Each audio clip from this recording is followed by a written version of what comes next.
नासिर काज़मी की एक मशहूर गज़ल लेकर हाजिर हुई हूँ। उम्मीद है आप लोगों को पसंद आएगी।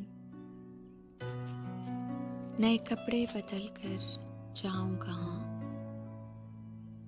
नए कपड़े बदल कर जाऊँ कहाँ और बाल बनाऊँ किसके लिए।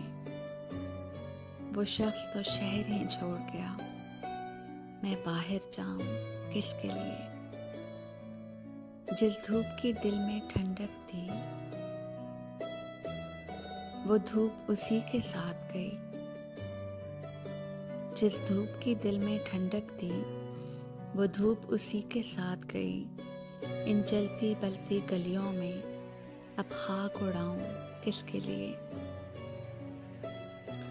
वो शहर में था तो उसके लिए औरों से भी मिलना पड़ता था।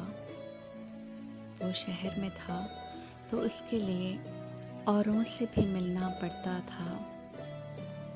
अब ऐसे वैसे लोगों के मैं नाज उठाऊं किसके लिए। और शेर है कि अब शहर में उसका बदल ही नहीं, कोई वैसा जाने गज़ल ही नहीं। अब शहर में उसका बदल ही नहीं, कोई वैसा जाने गज़ल ही नहीं। ऐवान गज़ल में लफ्ज़ों के गुलदान सजाऊं किसके लिए। और आखिरी शेर है, मुद्दत से कोई आया न गया, सुनसान पड़ी है घर की फ़िज़ा।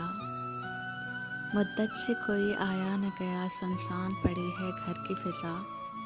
इन खाली कमरों में नासिर अब शम्मा जलाऊं किसके लिए। नए कपड़े बदल कर जाऊं कहाँ और बाल बनाऊं किसके लिए।